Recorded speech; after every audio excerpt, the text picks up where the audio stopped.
بسم اللہ الرحمن الرحیم۔ السلام علیکم۔ آج کا موضوع ہے ان عذر کا بیان جن کی وجہ سے روزہ توڑنا جائز ہے۔ شریعت اسلامیہ میں انسانیت کے لیے سہولت ہے۔ اسلام کا کوئی حکم فطرت انسانی کے خلاف نہیں ہے۔ روزے دار کو بھی کبھی ایسی مجبوری پیش آ جاتی ہے کہ اس کے لیے روزہ رکھنا یا اسے باقی رکھنا مشکل ہو جاتا ہے۔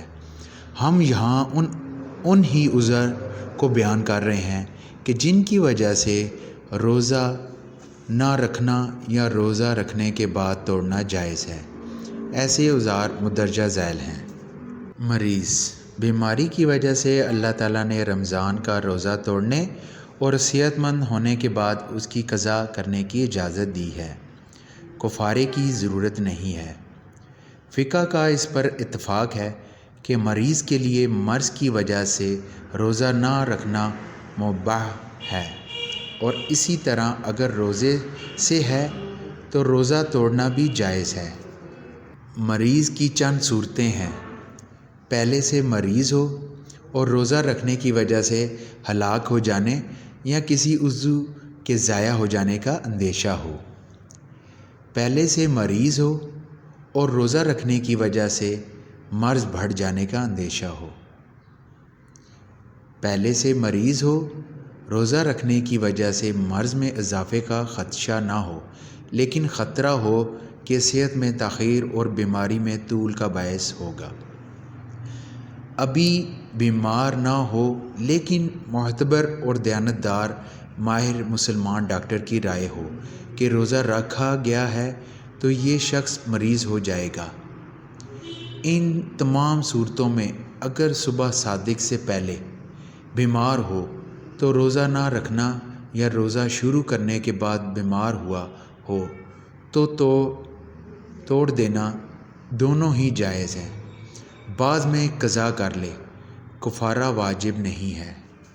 اس بات کا خیال رکھنا چاہیے کہ محض بیماری کے وہم کی وجہ سے روزہ چھوڑنا جائز نہیں۔ چنانچہ اوپر جو صورتیں بیان کی گئی ہیں وہ اسی وقت معتبر مانی جائیں گی جب مسلمان دیانتدار ماہر ڈاکٹر سے مشورے پر مبنی ہو اور گمان غالب کے درجے کی ہو۔ اعصابی کمزوری کبھی ایسی صورت بھی پیش آتی ہے کہ ایک شخص اعصابی کمزوری کا دائم المریض ہونے کی وجہ سے مسلسل روزے نہیں رکھ سکتا، چنانچہ چند دن روزے رکھنے کے بعد چند دن روزوں کا ناغہ کرنا ضروری ہو جاتا ہے، تو جتنے دن روزہ رکھ سکتا ہے رکھ لے۔ جب تکلیف شروع ہو جائے یا اس کا اندیشہ پیدا ہو جائے اور مسلمان دیانتدار ماہر ڈاکٹر اس کی نشاندہی ہی کر دے تو روزہ نہ رکھیں، بعد میں صرف قضا کر لیں۔ مسافر جن عذر کی وجہ سے روزہ نہ رکھنا جائز ہے ان میں سے ایک عذر سفر شرعی ہے۔ سفر شرعی سے مراد تقریباً 83 کلومیٹر ہے۔ اگر کوئی شخص اپنے وطن سے تقریباً 83 کلومیٹر کے سفر کا ارادہ کرتا ہے تو وہ شریعت کی نظر میں مسافر مانا جائے گا اور اس کو یہ رخصت ملے گی۔ اگر سفر اتنی مسافت کا ہو جس کا ذکر پہلے ہو چکا تو رمضان مبارک میں روزہ افطار کرنا جائز ہے۔ سفر کی وجہ سے روزے سے افطار کے جائز ہونے کے سلسلے میں مندرجہ ذیل تفصیل ہے۔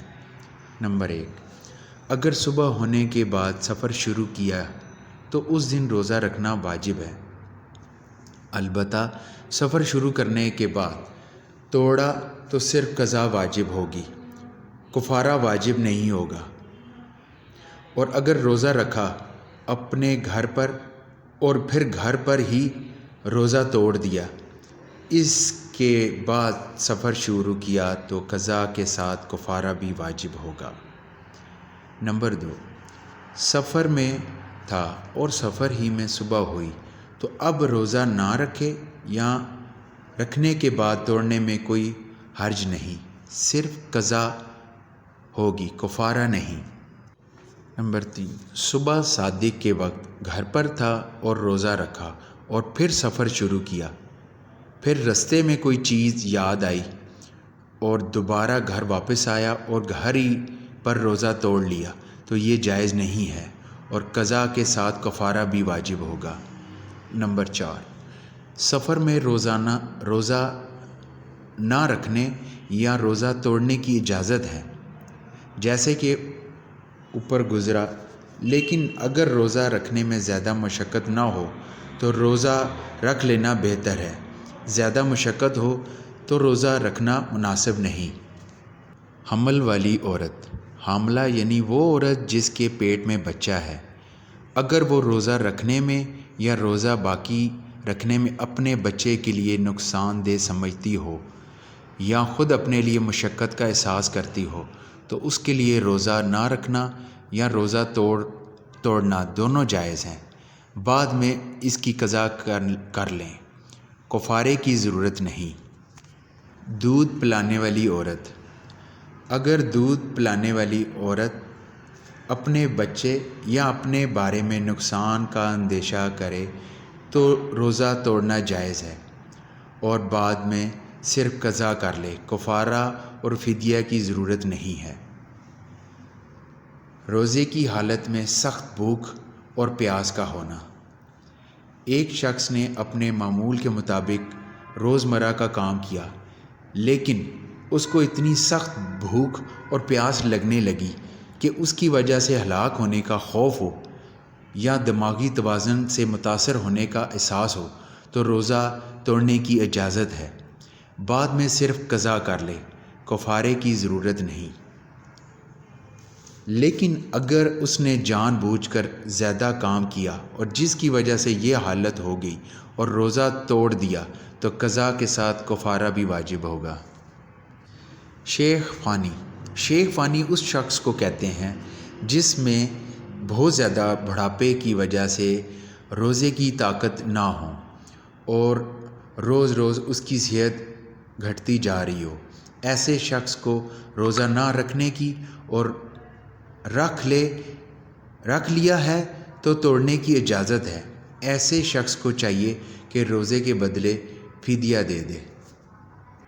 مجاہد فی سبیل اللہ، اگر کسی مجاہد کو کمان غالب ہو کہ روزے کی حالت میں کمزوری آ جائے گی اور جہاد کرنے میں کمی آنے کا خوف ہے تو اس کو روزہ نہ رکھنا یا رکھ کر توڑ دینا جائز ہے اور بعد میں قضا کر لے، کفارے کی ضرورت نہیں۔ اللہ اکبر۔ دوستو، آج کے موضوع میں میں نے ان عذر کا بیان کیا جن کی وجہ سے روزہ توڑنا جائز ہے۔ اس بیان کو ہمیں اچھے طریقے سے سمجھنے کی توفیق عطا فرمائے اور اچھے طریقے سے اس پر عمل کرنے کی توفیق عطا فرمائے۔ اپنے دوستوں کے ساتھ شیئر کریں، لائک کریں اور سبسکرائب کریں۔ اللہ حافظ۔